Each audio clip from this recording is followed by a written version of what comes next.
This video was brought to you by my Patreon supporters, link down below. Thank you.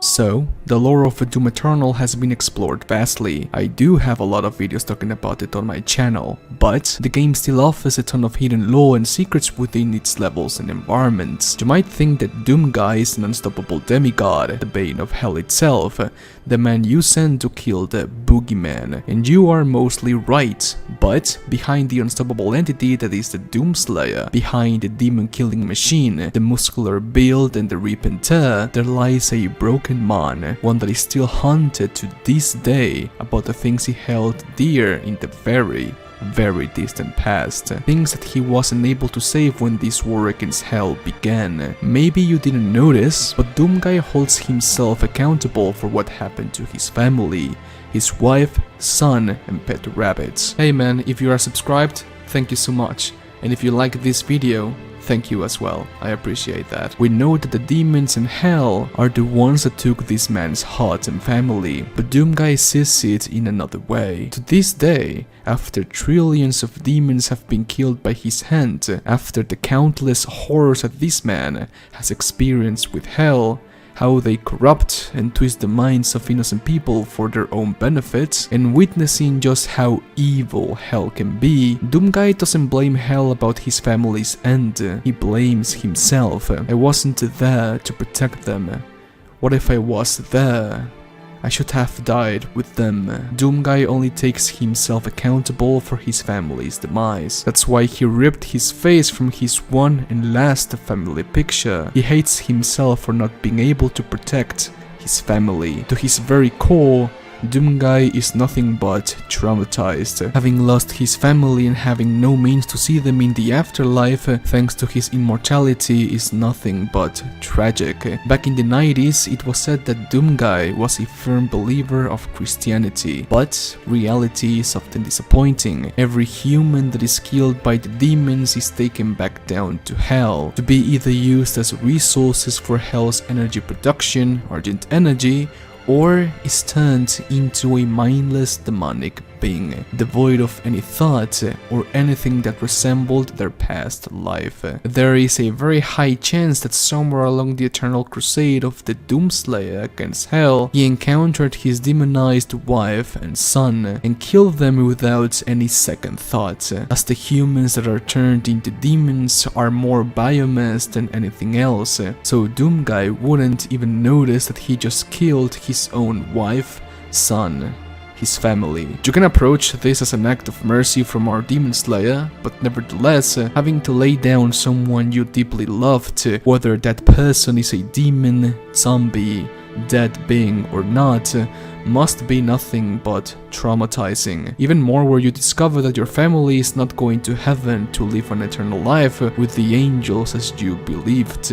They simply just ceased to exist after suffering for countless thousands, hundreds of thousands, even millions of years, as we know that time in hell flows differently than in our universe. Or maybe, just maybe, his family is still roaming mindlessly in hell, in silent suffering. You can see Doomguy's trauma be shown on how he approached the Sentinel monarchy and their beliefs, religion, political beliefs, etc. The Khan Maker and her intention. When Doomguy became the Slayer, the Khan Maker allured that this was divine intervention from God, that the heavens dictated that this was meant to be, and the Doomguy, now the Doomslayer, should use his powers in the name of God. For someone that is a firm believer of Christianity, this should be the ultimate honor, to fight for the entity you have worshipped your entire life. But the Slayer couldn't care less for that. After all the things he has went through, all the battles he has survived, the countless of innocent lives he has seen being destroyed, and learning the truth about the universe, he knew that this was all a damn lie. There is no loving God as depicted on his religion. The only thing that exists is hell and only hell. It is described in the Codex of Doom Eternal that the Sentinel priests and generals had a very hard time having the Slayer show his presence in their political meetings. The Slayer rarely spoke as well, and the time came where he stopped speaking completely, so the Sentinel government had a very tough time deciphering what were his true intentions. The Slayer cared for battle and nothing more, and for one simple reason: he was trying to drown his feelings of guilt with darker emotions, rage, anger, wrath. To completely subdue his internal suffering, he made it so that only violent emotions existed within himself, and focus all of that rage and anger towards those that are guilty, hell, and himself too. There was a time where Doomguy didn't take himself accountable.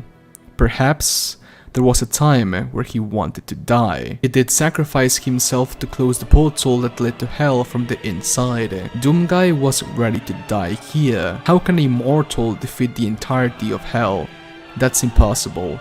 He just wanted to rest for good. Doomguy thought for only battle. Being a mortal, an outlander in the Sentinel society, he only wanted war against the demons, but for some reason, he always came back. He always came back alive. His scars showed his toughness. He grew stronger every battle. It was that way until he became the Slayer. The emotions he already had were exponentially enhanced, and the monster within was brought forth, but with a huge splinter in his heart. Hell is true evil.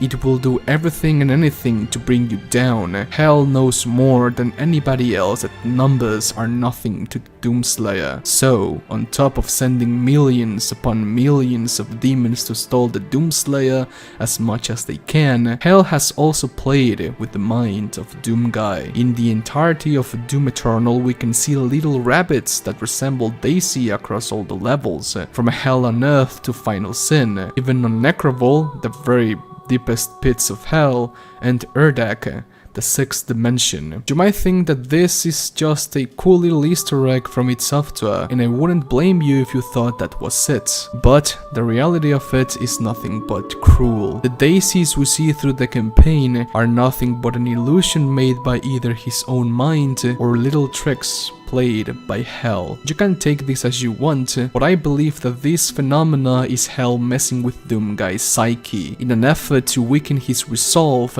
and make him a vulnerable target. Not for killing, of course, Doomguy cannot and will never die, but to draw his attention or distract him long enough to seal him once again on a sarcophagus full of hellish runes, as that is the only way to stop the monster that is the Slayer. Of course, this plan has nothing but backfired, as that only makes the Slayer angrier, and the angrier he gets, the stronger he becomes. As Stacy was also part of his family. I think any pet owner watching this video can agree with me on this. Our pets, dogs, cats, serpents, hamsters, you name it, become part of who we are.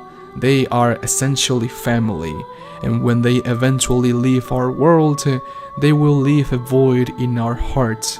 So, if you have a pet, whether it being a dog, a cat, hamsters, serpents, etc., hug them tightly and love them very much. They will appreciate it a lot. I think Doom Eternal still has a ton of lore to be explored and discovered. Tiny little details can expand the history of its characters tremendously. It just goes to show you how good of a game id Software has crafted.